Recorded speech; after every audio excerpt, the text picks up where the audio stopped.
It's the Dino Wells Show.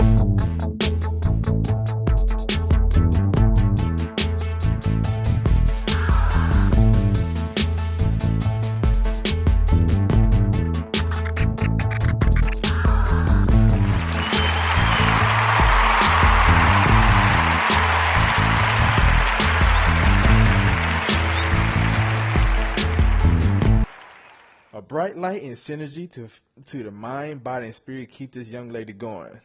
Her life experience has transformed her to be the woman she is today. And without further ado, I will introduce to you Miss Parish Blair. I'm smiling really big. I like that introduction. Thank you so much.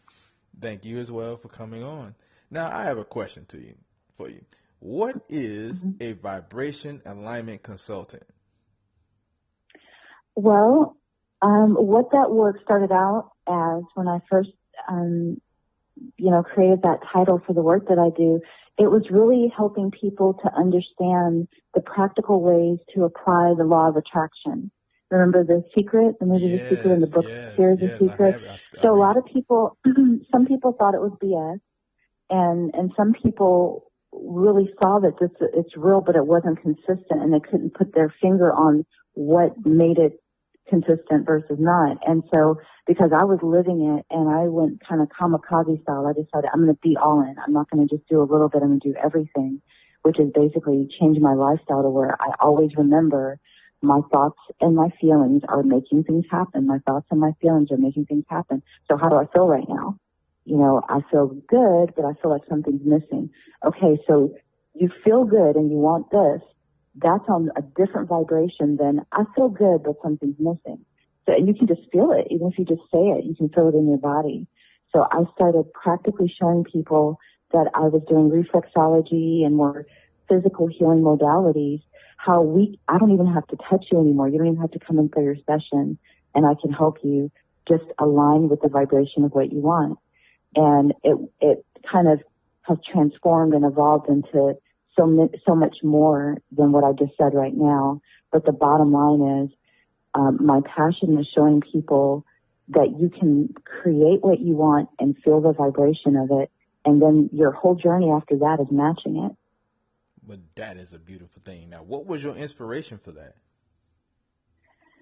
Homelessness, depression, suicidal thoughts. I mean, my motivation came from, I was living a very, very strict religious life. I was living a very high-paced, intense professional life. I was having babies. I was basically overachieving and I guess performing with excellence to the best of my ability for everything else in my life besides me. And even though I was healing people and helping people and an example for people, I wanted to kill myself every other day. And, at one point, I actually kind of came up with a scheme to do it. I sent my children out with their older sibling, who's my stepdaughter, or as my former marriage, and they went out for breakfast. I lined up all my clients, organized my work for about almost a month, getting ready for this. And I barricaded myself in my garage from the inside to where, you lock it inside and nobody can open it. And I started all the cars that were in the garage, and I just wrapped myself up in a blanket and laid underneath the Suburban. And I felt so good that I could just go to sleep, and then I guess, I don't know if I passed out or what happened, but they sawed down the door and I was rescued. And as soon as the air hit me, and I was like naked under the blanket, so it hit my all the skin on my body, and I came to, I instantly realized I don't want to die. I just want this life to die. And I just don't know how to do it, because if I step away, everything goes away. And I kept thinking the only value of my life is making everybody else's life okay. I never thought, make my life better first and then help other people, because it didn't even seem like, when I went to my Bible meetings back then when I was a religious person, that it was encouraging that. It was encouraging you to be the selfless giver, and when you're down, help somebody else. And so I was following that formula, but it wasn't working for me. So when I went kamikaze style and just decided I'm unwrapping myself from all the stuff that has been making me feel like I'm suffocating, and I just want to be free. And everything I learn along the way, I'm going to pay attention to it, and I'm going to help the next person, because being unwounded from all of that chaos I created for myself, to be free, I had to be homeless. I had to give up everything. It was like an overnight transformation of my life that I wasn't expecting. And so I decided I'm going to, I'm going to pay it forward. When I get out of this situation, I'm going to help the next person. Wow, I empathize, and I've been in that situation before. I've been homeless before myself. I have thoughts of suicide as well. I almost carried out one time, and my best friend talked me out of it. And he said, "Man, if you really wanted to kill yourself, you would have done it already. You wouldn't even came call me." And it's just I've been there. But I thought about my children, and I felt that I need to be a stronger person for my kids, because I feel like I couldn't just do that. I mean, the pressures of the world was on me and stuff. So I understand, man. That's a powerful story, or as the religious people say, that's a powerful testimony. That's powerful. Really, that's a powerful testimony. So how long have you been doing vibration alignment consulting? To be honest with you, I don't do it a lot anymore because I'm on tour and the other things that I'm doing. But I started doing it, I would say, in 2007. And it evolved again, like I said, from other work I was doing. And then it became very clear it wasn't necessary for me to do the old work anymore, unless people just don't believe in vibration and law of attraction. Right. Then I guess I'll rub their body, Right. But I was able to help people who were lined up to have surgery, done, and they just practiced the law of attraction, basically. I'm just, I help people meet the vibration, because really what it is you decide what you want and you practice. How would it feel if I had that? What would it be like if, I was mentoring all these great, athletes that were wanting to get into boxing, but they want to get behind the scenes of mastering their mind. I was doing all of that and workshops all over the world, and I was traveling, like, what would that be like? And you feel what that feels like. And then you go back into your world that you have right now and what you've created with your thoughts and feelings, and then you see how that feels, and it's kind of like, doesn't feel the same. So now the journey is, how do you feel the way you feel if you had what you wanted already? You make believe. And so you make believe like you did when you were young. And so in essence, when you say how long have I been doing it, I believe we've all been doing it since that mechanism initially kicks in with us. Nobody teaches us how to imagine. They feed our imagination and they support it sometimes, but they don't teach us. We just automatically start acting like we're feeding a baby, or we're, running our cars on the rug like we're driving. We just automatically start manifesting. But then when we get a little bit older, people tell us, oh, that's just your imagination, or it's time to get into the real world. But then later on, we pay thousands of dollars to go to workshops where they tell us your imagination is everything. So it's like that gap between the time we were young and we go really pretty much into school and around other people and their lives, and we start taking signals like, this way is wrong. I need to change. Something's wrong with me. I need to conform. That whole journey, usually it's about 20, 30 years, to finally when people, maybe in their late 30s, early 40s, or maybe even 50s and 60s, decide, I don't want to be programmed anymore. I don't want to go on a blueprint. I want to create my own. Right. And so, as a vibrational alignment consultant, and I do this more loosely in my love journey work that I do now, it's still the same thing. I'm giving people the permission to make believe with me. Like, let's pretend you have everything. Right. That's what that's what Apple creators, they in their mind, they could imagine, all the Apple products that have been, created, and then they go after it because they already know it can be done. And that's what we're doing. Well, what are some programs that you host that can expand the minds of people? Well, it doesn't sound, as, I guess high vibration, esoteric as some of the things I've been saying, but my good sex, selfies, and success, I really encourage people to look out for the content that I'm preparing for that series. It's not only a series of events, it's also a tour and a movement.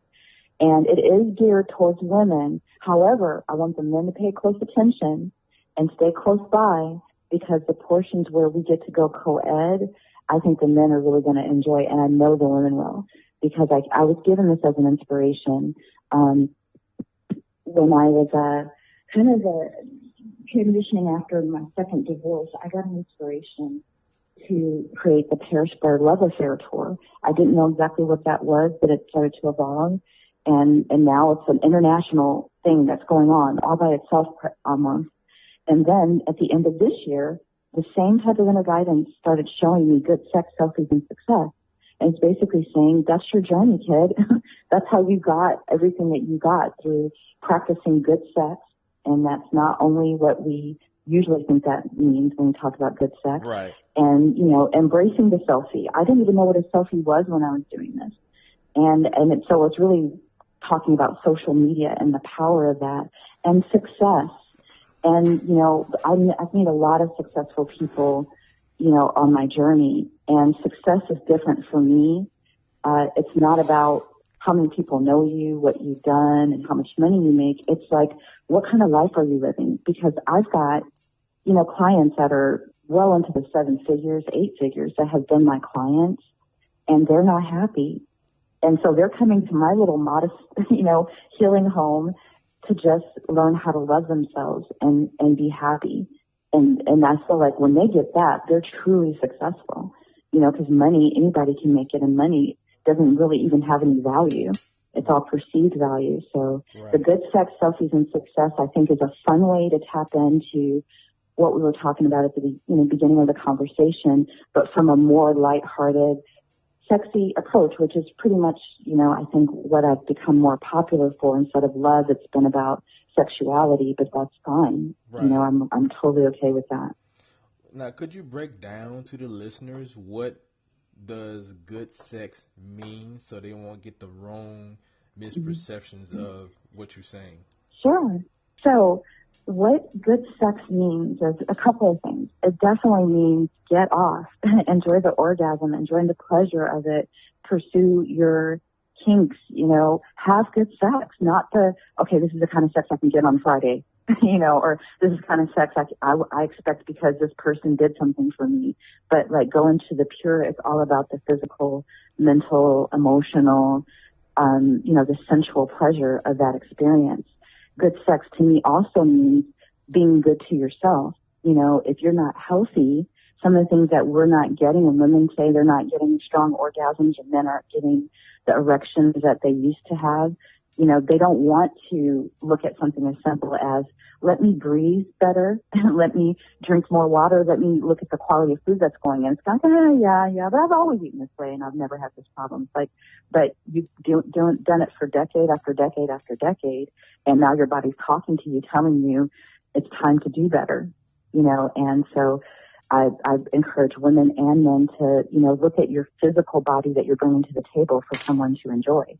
Right. Are you giving them your best? Right. And, good sex, I think, also is about being honest, with yourself, and honest with the people that you're with, that you decide to be with. And also, for me, it's not for everyone. It's not for everyone, but for me, it means connecting with God. And that's where a lot of controversy comes up at times when I'm talking, because most people wouldn't connect the kind of sexual activity that I, promote and play with through my social media with also being spiritual or even religious. But in my mind, I believe that it all is the same thing. So that's what good sex means to me. And that's the kind of content that I'm providing, not to change what's working for someone else's good sex. They shouldn't change it if it's working. But if you're open-minded and you're pursuing things, but you want to stay in the realm of what's going to add more value to my life, that's the kind of content that I produce for this particular series. So it's going to expand. It's not just about what's the best position and what looks sexy. It's about Right. much deeper than that. Right. Yeah. Right. Now, are you? But not that those things aren't important. Right. We'll talk about those things too. Yeah. Right. Now, are you filming a documentary about this? Well, yes, I am. I'm documenting my entire life on an ongoing basis on some level, but I'm actively documenting the Parish Blair Love Affair tour, which is a tour I've dedicated my life to. I believe that I'll be doing that tour until, I guess the day that I, transition into a different form. And I see it as just a tour that goes around the world, shining love and light in unique areas, and some areas that people judge. So when you release the judgment, because you can see it differently, it opens you up to love, not to do that thing, but to love the people that do it, so that we don't separate ourselves. The Good Sex, Selfies, and Success tour, I am doing a documentary. I have some producers that have come on board who see the value in the things that I'm doing in regards to sexuality and philanthropy. So I really want all of these tours to benefit nonprofit organizations and charitable causes that help the community, but they don't have enough support. They don't have enough financial support or volunteers. So that's what this work is really all about, to get people to watch me, to provide quality resources that work for them so that they trust me to invest their money and use their money wisely to continue my work and help others people do the same thing.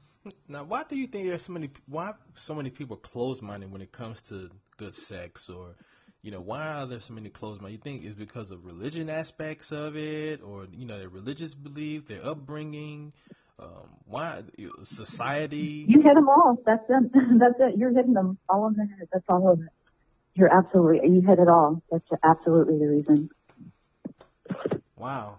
I'm feeling that I'm a very open-minded person. I'm a Scorpio. I don't know if that takes place. A lot of people say I don't like to use astrological signs in my sexual being, but I feel that I stand close to my Scorpioisms. I believe I'm a very open-minded, kinky type person that want to explore my, inhibitions or whatever the case may be. I want to go and explore, but do I have limits? Everybody have limits. Do you have limits in your exploration of good sex? Is there boundaries or limits that you go by, or there's no limits? Well, are you there? Yes, I'm here. Oh, okay, I'm sorry. I wanted to make sure I didn't disconnect. Yes, there really is no boundary. I usually let people know that there is no judgment with me. If whatever they want to share, whatever they need to have help with, this is a place to play. Like for me, whenever I'm doing my Sexy Saturday, that's something that I reference that I've become very popular for, because I talk about sexuality and in a lighthearted way. Mm-hmm. But for me, that is not a time where I feel like I'm a vixen or I'm not trying to seduce people. I have a very strong intent to wake up and play with people, play with sexuality, kind of like we used to when we were young and innocent. I mean, I think it's common that some people have gotten curious and explored and played, and maybe a parent found out or someone who was taking care of them found out, and they were made to feel like that was bad. And maybe in some circumstances it wasn't a good thing. However, just like how kids naturally imagine, we naturally explore sexuality in innocent ways, in open ways. But if it makes a grown-up feel uncomfortable, then they say, hey, I know my mom would tell me constantly, take that sucker out of your mouth. Stop looking cone. And I guess she just is like, every time she would do that, I'm like, why? And she goes, that just looks nasty. And I'm thinking, I'm a little kid. I wasn't thinking I'm a little kid. I wasn't thinking anything. I'm thinking, what looks nasty about an ice cream? But then as I got older and I started noticing album covers with the ice cream dripping down the lady's arm and her tongue in the ice cream, then I was kind of like, well, my mom's not looking. I'm going to eat ice cream like that. Right. She didn't know that her opposition drew me to, be a very oral person. And I don't think it's a bad thing. I just kind of go back to, in some places where I connect with people, I'm like a playmate, and I'm getting people to be happy and remember when you were young before you used to judge yourself so much. Even people that have had bad things happen when they're young, there were still happy spots that they can go back to, and it gets them in a good high vibration. And then I'm also a mom in the sense where if I'm talking to the men that have been looking at my photos and my videos, and I've been naughty, and it's for a purpose, Yes, but you it makes have. it difficult. It makes it difficult for them sometimes to feel comfortable. It's not that they don't want to, but it's like, okay, I don't want to get an erection if she's talking to me about something. I don't know what to expect when I come into the session, and they don't know what to. I'm telling them clearly in my videos what I do, but because it's mixed with their imagination, and my videos also have a hypnotic frequency to them, they don't know what to expect. So immediately I'm in the space that you would be in when a mother loves you. But at times it's still arousing to people, even women, when they're like, oh my God, when I was in the loving session, you were just loving me and being so kind. And it's like, is she going to kiss me? Are we going to be girlfriends? They were like, I didn't know how to receive what you were giving me. And I was like, but none of it was sexual. They're like, that's why I was embarrassed to say it, because it's not sexual. It's not any of those things, but we normally relate intimacy and platonic touch with something's going to go down, and then if you like it, it opens up the door. And if you don't like it, it closes up doors. And so I teach people to be comfortable with being intimate and comfortable with loving themselves. Is it wrong for a married man to look at your pictures and he's happily in his marriage, but he is very aroused by the things that you do, and he's sexually pleasing himself because of the greatness that you bring upon, and he is imagining having intimate relations with you, although he has his wife, but it's just something that your energy gives to him that's connected. Is it wrong for him to do that? Okay, I don't really like the wrong right type of thing, because I don't think it's fair. Because who's to say it was right or wrong? Who's the boss? Nobody's the boss. I got you. Exactly. But I will say that it's wrong if he decides it's wrong. So if he decided to be the man to say, I love you and only you, Dora, you're the love of my life, everyone else fails in comparison, you're so beautiful, I love the way your breath smells in the morning, and there's no other woman I want to look at besides you. Exactly. But life changes, and Dora's form changes, and he starts noticing other people's forms around, because he's been with Dora for a long time, and it makes other people stand out sometimes. So if he has decided that, because I vowed that there's only one woman in the world that could possibly hold my fantasy, now I'm a dog and I'm no good, then he's right. He's whatever he decides. So if you decide, editorially speaking, any man decides that, you know what, I want to be allowed to have fantasy. I'm not doing anything. I'm in my mind. I'm not even planning anything. I just want a little fantasy. Right. And if a woman was open it doesn't mean women should do this, but if she's open to explore the fantasy with someone that wants to have that fantasy, then all judgment's gone. Exactly. And if it can happen both ways, or both people can do it, there's no wrong or right. It's just, I'm going to show you something that I like to do. And if the person likes seeing you do it, keep on trucking. If they don't, they could say, hey, keep that to yourself. Thank you for sharing it with me, but it's not my thing, but it's okay. Thank you for letting me know you do that. Great and leave it answer. at that. And nobody's wrong or right. That's a great answer. That is awesome. You are a very powerful lady. I'm enjoying all this. We're gonna take a break.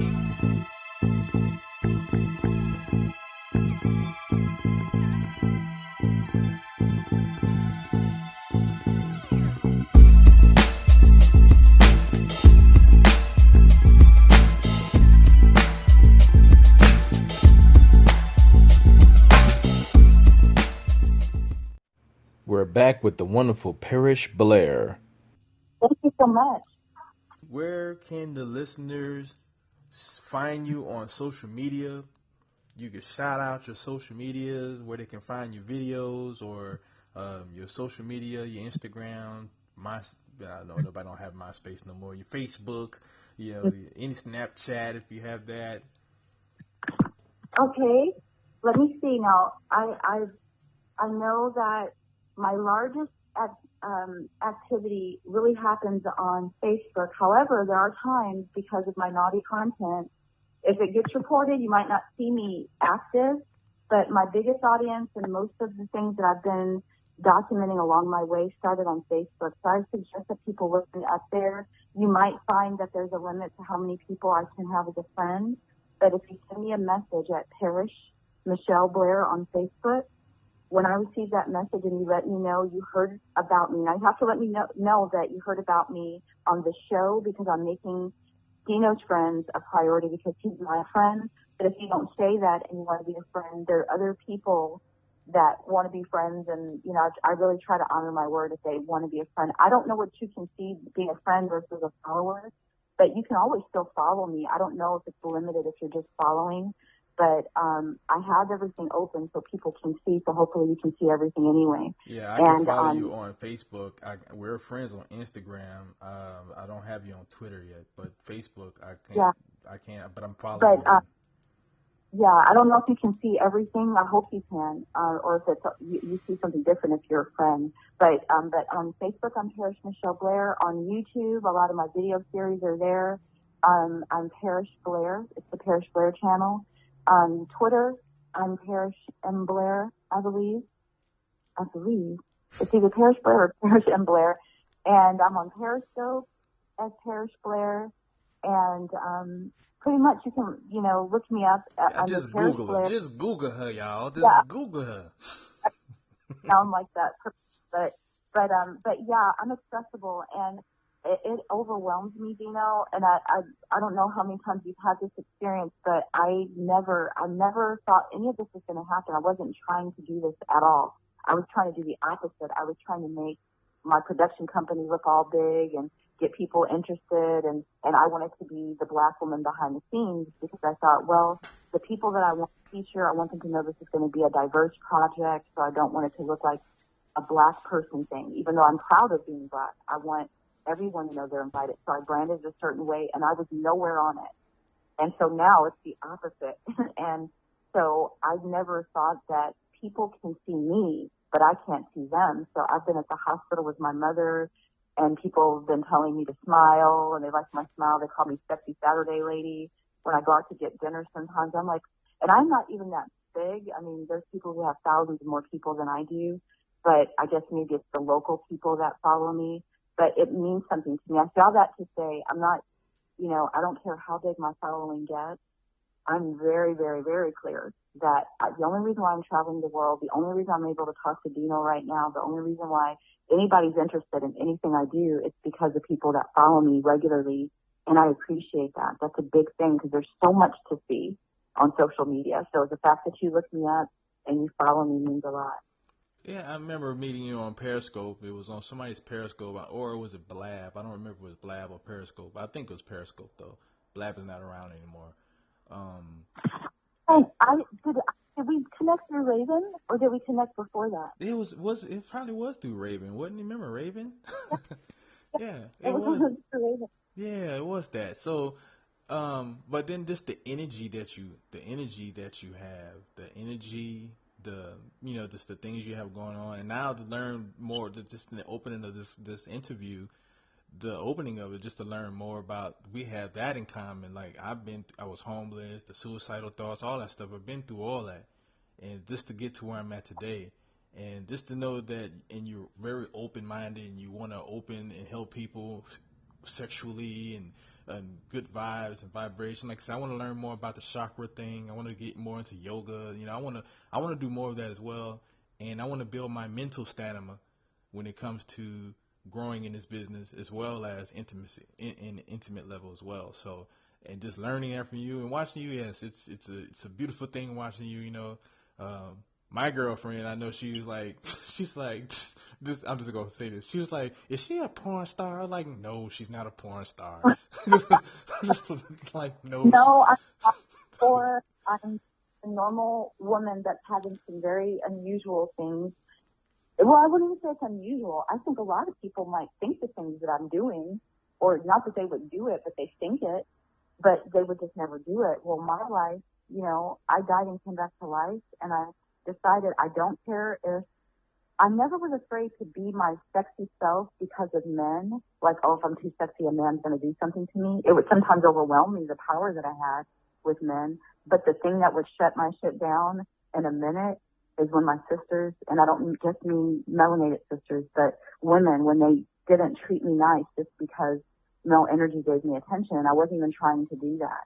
So now I've had wives send me messages that are positive, very positive, and I've had wives send me messages out of insecurity and fear.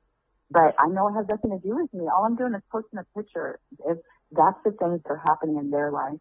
Right. And, you know, they don't know where to put their energy. And so I just keep being loving to everyone because, you know, I don't want to make sisters move away from me, but I also want to be myself. And they give Beyonce permission, but little old me in Houston, Texas, I'm just a single mom doing my thing. If I show one little bit, people are like, oh my God. But Beyonce and Anna and all these other people do it every day. It's like if TV says it's okay, then it's okay. But somebody can't put themselves in that state. Yeah, the people are insecure. You have people, sisters of all diversity, are insecure of themselves, in themselves, something that you have, something that you're doing that they feel that they can't do. So they insecure, so they want to lash out. I understand. But I get it.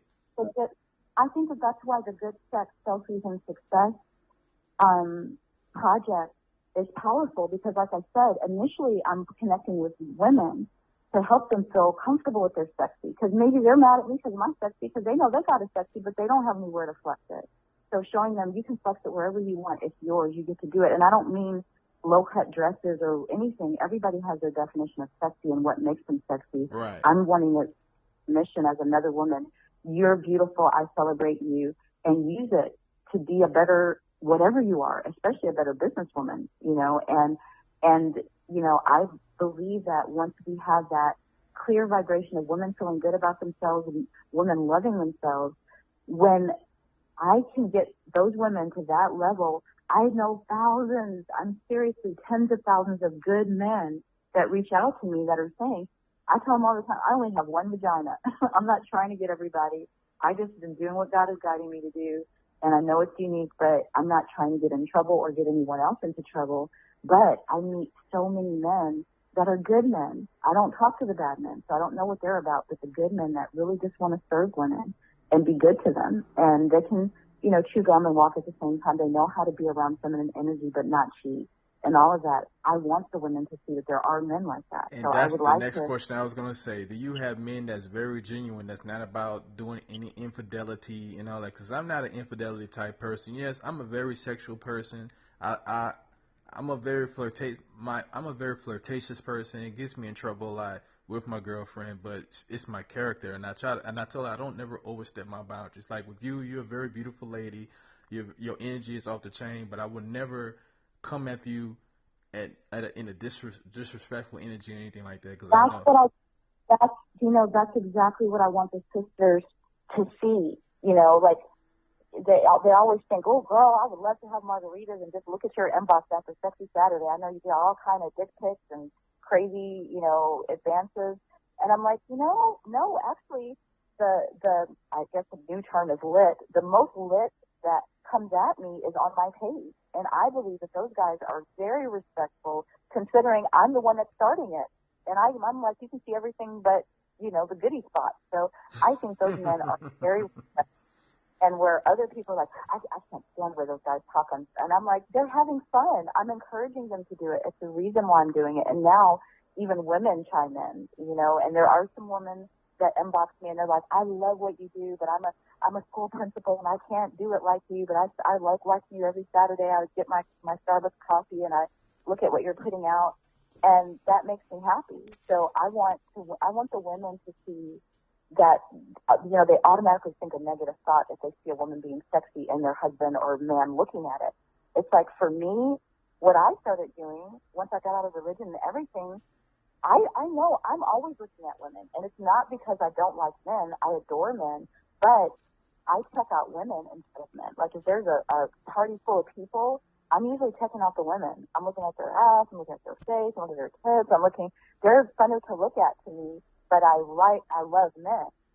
So what I did with my husband, I just told him what I was looking at. You know, like, oh my God, she's so beautiful. I like this, I like that. And he's like, and then after a while, he's like, did you see the person in the blue dress? I was like, yeah. He goes, I knew. I figured you saw when she started. We were just friends. He wasn't disrespectful to me.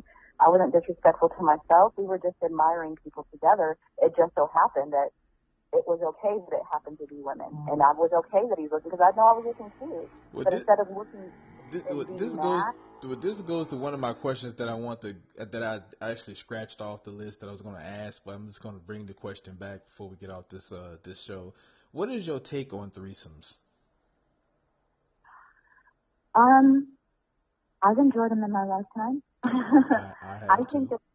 that I think that they're a beautiful thing if everybody's ready. And what I learned in my very first experience was it's very important to stay in the now.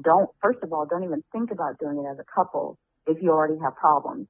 That's the worst time to do it. Don't ever be Right. thinking this will make it better or this will make it spicier. Don't ever do that. Don't do it until it's already good, because what I tell people is that the threesome sex and the extra sex, that's like cotton candy. You can't survive on that. So you go buck wild and have your freaky affair, but then you got to go back to your relationship, and there was already trust issues, and now they're wondering, are you going to call that person? Was their penis bigger than mine? Did you like her pussy better than mine? You know, it's like Right, you can right. I've been there. I've been there.